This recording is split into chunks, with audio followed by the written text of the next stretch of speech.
following program is brought to you by the Magic Candle Company. Visit the link in the description down below and use offer code Offhand15 for 15% off your entire purchase. And now, on to your feature presentation. We journey now to a world not of make-believe, but of fact and stone. A world not so dissimilar from our very own. A different sort of dimension where the moon rises and the sun sets. You're standing at the counter, holding your receipt, reading it over. When you hear it, your name has been called. You walk up to the chef's counter, and you see it. Your order, the Offhand Zone.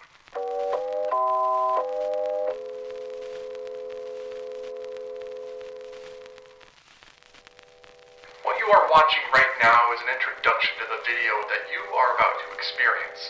This introduction is to prepare you and inform you about the video. You could say it's a bit of a prelude to the video. A pre-show, if you will. Now, I'm not the only one who's an expert at creating pre-shows. No, there are plenty of good examples like this one, and this one, and this one. All of them made, of course, by Disney. Today, I thought I'd walk you through 10 of my favorite pre-shows at the Disney parks. Remember to move all the way down your row, filling in all the available space, and don't put on your 3D glasses until asked to do so. Now, without any further ado, here are my top 10 favorite pre-shows at the Disney parks. These are just Smarties. That's pretty good.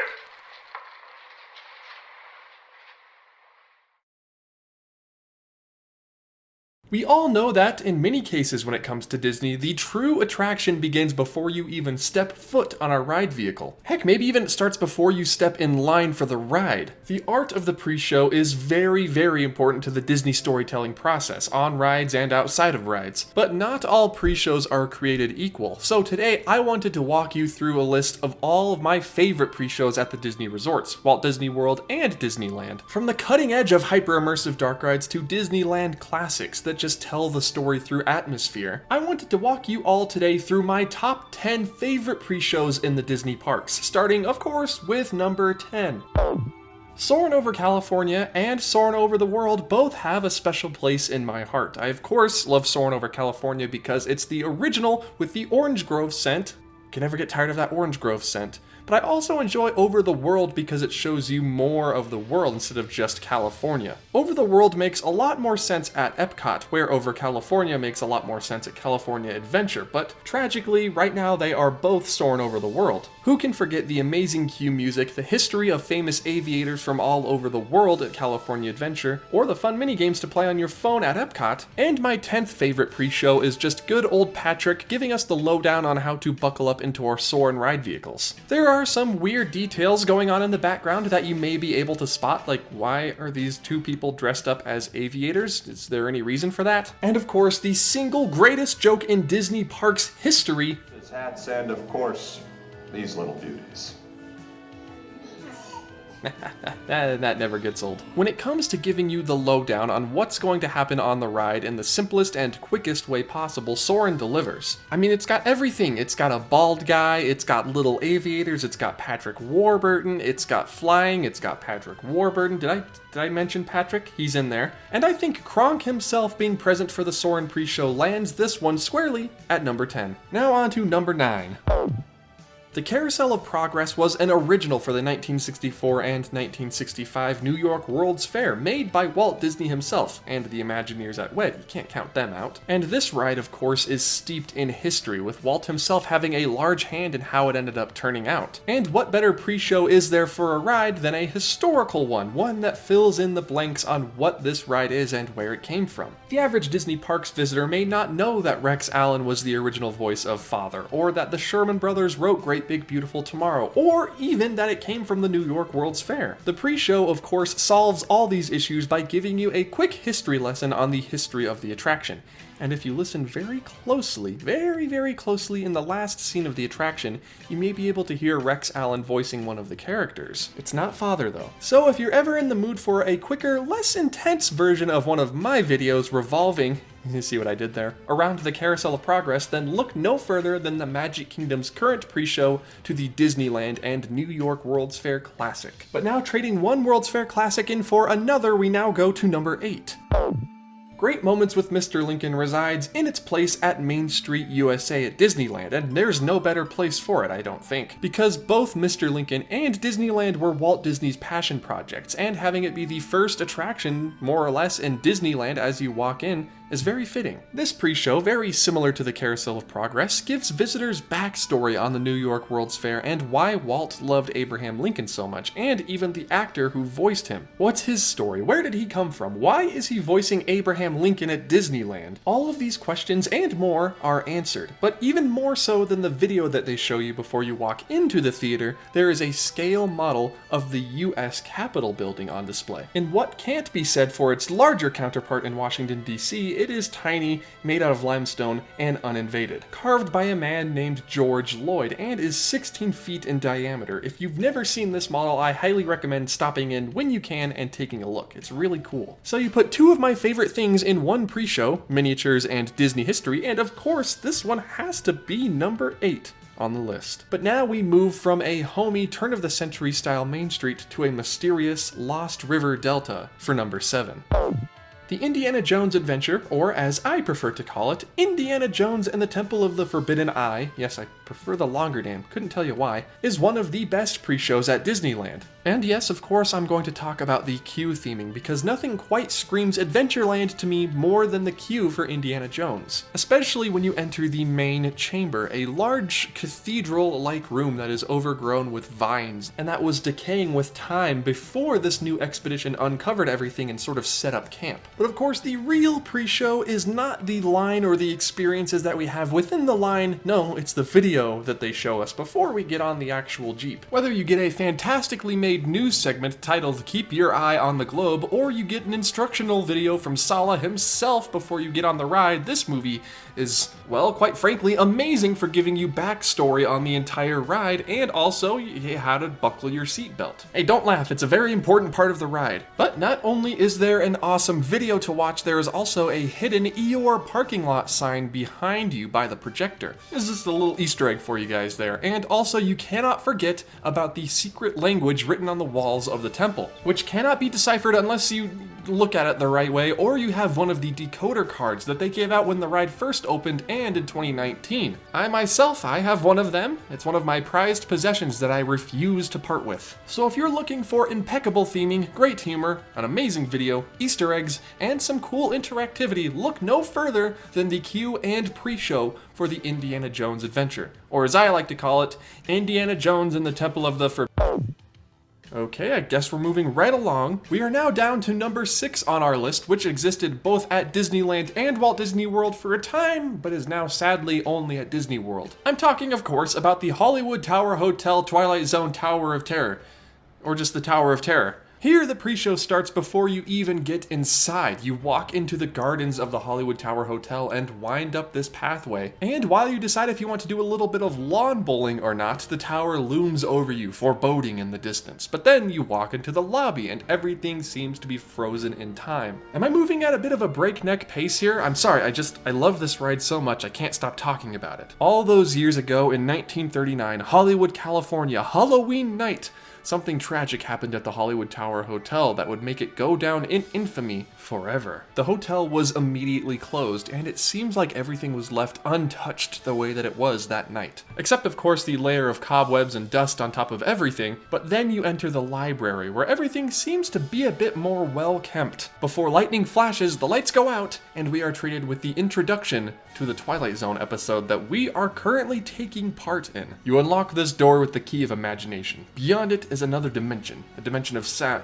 You know what, I could go through the whole thing. I'm gonna spare you guys. You then enter the boiler room, and at Disneyland there were a ton of different effects in this room, but at Disney World it's mostly just the elevator going up and down. You can see the cables rising up into the ceiling and coming down when the elevator eventually reaches your floor. This pre-show is number 5 on the list because there is no better ride, dare I say, that helps build the tension and the story better than the Hollywood Tower Hotel Twilight Zone Tower of Terror. Or just Tower of Terror. But do you know what I prefer over the Tower of Terror queue? Well, I'm glad you asked. Test Track is one of the best attractions at Epcot, and I personally prefer the new version, although I know there are people out there who prefer the old Crash Test Dummy pre-show. But let me just say, did the old version of Test Track have this awesome boppin' soundtrack that you hear playing in the background currently? No.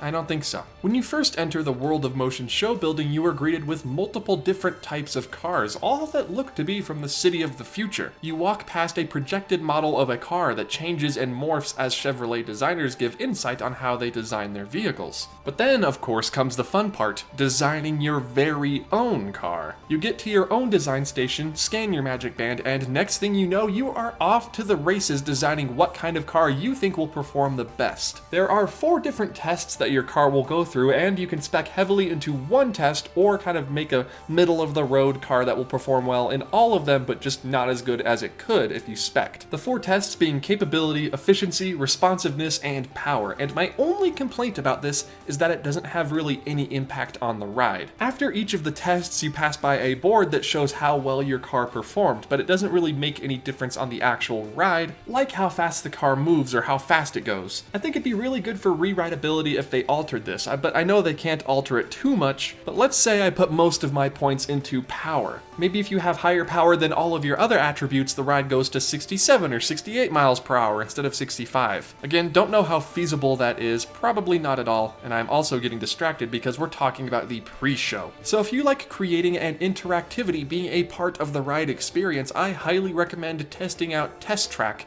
at Epcot. So you guys know how we were just talking about how amazing the queue for the Tower of Terror is and how it's now gone at Disneyland? Well, now we're moving on to what replaced it, Guardians of the Galaxy Mission Breakout. Now I gotta say, I'm a massive fan of the Twilight Zone. I love the old show and I watch it all the time, but I'm a bigger fan of Marvel. Now you can show me a Mystic Seer box all you want, but when I see props used in Marvel movies as Guardian armor, an Ultron bot that is somewhat still alive, alluding to the fact that Ultron may still be around in the Disney Parks Marvel universe, I'm gonna take the second one any day of the week. This is also one of the very few pre-shows that features animatronics before you even get into the main pre-show room. I'm not talking about the Rocket Raccoon animatronic, but instead Cosmo the dog, he's a very good boy, and the interactive Vilus in the middle of the room from Guardians of the Galaxy Volume 2. Not to mention Figment, he's still trapped. But when you do end up getting into the library, or as it's called now, the collector's private office, you're treated to an amazing Rocket Raccoon animatronic and a little secret after the pre-show ends that not too many people stick around to watch. I'm gonna take this. Now move it! So while The Twilight Zone may be a classic and one of my favorite TV shows ever created, Marvel takes the cake on this one, which is why Mission Breakout is ahead of Tower of Terror at number 4. Okay, I know, this is outrageous. Haunted Mansion is easily the best Disney ride ever made. I know, we can all agree on that. There are 2 more attractions that I think go a bit further with the pre-show than Haunted Mansion does, even though it's my favorite ride. Not my favorite pre-show. The pre-show begins when you enter the foyer at Disneyland and Walt Disney World, where in Florida's version you see a photo of Master Gracie getting older and decaying before your very eyes. An echoing voice from deeper in the mansion beckons you into a portrait gallery that begins to stretch, a room that contains no windows and no doors. The lights go out and the ghost host finally reveals himself hanging in the rafters above you before emptying you out into the changing portrait hallway. These, I believe, are done much better at Disneyland than at Walt Disney World because they look more real, the effect is more convincing, whereas at Disney World it's more of a screen-scrim combo. At Disneyland it's all scrim, baby. At Disney World you see some unused changing portraits, although they don't change, they remain static on the wall, whereas at Disneyland, after passing by the changing portraits, you come face to face with 2 marble busts that stare at you as you walk past. And that may give you a headache if you're like me and can see both the intended effect and how the effect was pulled off at the same time. No spoilers here though, the Haunted Mansion is one of the best attractions ever made, if not the best, or I'd say a good 1/5 of the ride is essentially walkthrough at Disneyland. And I guess, since you're technically not on a doom buggy, that all counts as pre-show. And so the Haunted Mansion goes home with the bronze, but who takes home the silver in this case? Space Mountain, and specifically in this entry, Magic Kingdom's version of Space Mountain, is number 2. The music, the ambiance, and everything you're able to look at as you move through the space station, or sorry, starport in this case, starts to tell a story that you don't even really experience on the ride itself. The ride itself is just a joyride through space, but the queue tells you all about where you are and how you're going to get there. You enter Starport 75, which is essentially an airport but for rockets, ready to begin your cosmic travels, as opposed to Disneyland Space Mountain where you're in Space Station 77, which is more of a privately operated, almost military-like installation. So pack your bags, you're about to go on a cosmic vacation to Disney's Hyperion Resort. You guys all know what this is referring to, right? Right? But after passing through the entranceway, you arrive at the Star Tunnel, one of the coolest and most relaxing places in all of Walt Disney World. The music that you hear playing in the background accompanies windows full of warping stars that move as you walk past, and eventually a cool Pepper's Ghost style illusion looking out into space, projecting images of really cool retro models of space stations and planetary visitors and planets themselves into the space beyond the window. This is seriously one of the coolest pieces of the queue that you will ever see in any Disney park, and people just walk right past it. They don't ever take the time to look at the effects. The ride itself is equivalent to Disneyland's Matterhorn, so we're just going to skip right over that, and the post-show. Oh my goodness, talk about post-show, but this isn't a video about best post-shows, this is a video about best pre-shows, so we're not even going to touch that. So if you're ever in the mood for some classic Tomorrowland vibes, some amazing effects, and some super far out music, I recommend getting in line for Space Mountain at Walt Disney World's Magic Kingdom and just vibing the whole time. That's really what it's for. Well, the best pre-show in any of the Disney parks ever created by Walt Disney Imagineering. Who else could it be besides Rise of the Resistance? The pre-show, to me, officially starts when you walk into, by the way, spoiler alert for Rise of the Resistance, the hologram room where Rey explains to you the plan and BB-8 has to go off to flight prep. A very neat effect that I believe is done with scrim, but dude, I could not tell you. I still don't know. Before you enter the transport to meet up with the rest of the Resistance and things end up going south. That's a bit of an understatement. Remember when I said Mission Breakout is one of the only pre-shows to feature animatronics up there with Star Tours? This pre-show also features audio animatronics, but there are a whole lot more of them than there are in Mission Breakout. You can even get within mere feet of Beck before the Star Destroyer sucks you up and you are met face to face with a ton of stormtroopers, all of them moving and shuffling every now and then to give the effect of it being a real group of people, but they're not, they're robots. You then enter the holding cell area where even more stormtroopers watch over you and your fellow guests as you are brought into separate interrogation rooms. But it's still not over! When you get into your interrogation rooms, you see Hux and Kylo Ren try to interrogate you, although it doesn't work, and make sure in this scene to keep a close eye on the shadows as the screen images move across the room. The shadows move with them.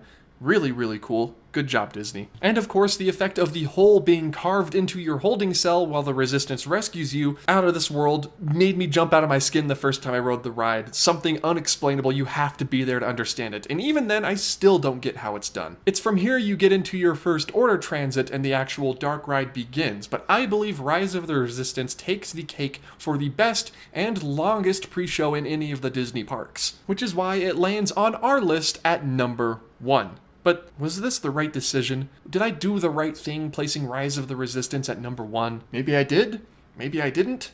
I think I know what I need. I think I need you guys in the comments down below to tell me what your favorite pre-show in any of the Disney parks all over the world is. Are you partial to Star Tours, The Many Adventures of Winnie the Pooh, or maybe even Pirates of the Caribbean? Let me know in the comments because I would love to see what you guys consider to be a pre-show and what you consider to be the best pre-show.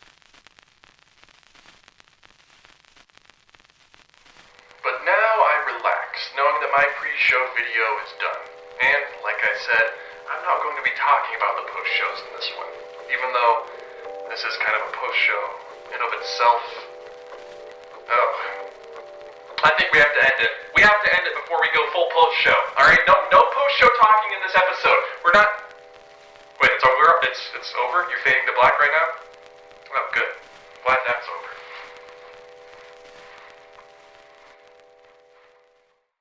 Hello everybody, I would like to thank you all for watching my video on my top 10 favorite pre-shows at the Disney parks, not post-show. I would like to remind you all that this video is indeed sponsored by the Magic Candle Company. Visit magiccandlecompany.com and use offer code OFFHAND15 to get 15% off your entire purchase, whether that be candles, hand sanitizer, wax, melts, bath bombs, they have it all. And as many of my insiders know, to make the special Jean Lafitte scent, you combine the Haunted and Pirates Life candles, and then you get the secret Jean Lafitte scent that is exclusive to the Offhand Disney channel. Don't tell anyone about that. Okay, that's gonna be our little secret. If you enjoyed this video and want more like it, hit the like button, and if you're new around here, hit the subscribe button to keep up to date with all of my most recent uploads. Maybe even give me a quick little cheeky follow on Twitter to stay up to date with my day-to-day updates. Wow. And if you want early access to episode audio before it's available to the general public, head over to my Patreon with the link in the description down below. Even just $1 gets you access to all the perks, well,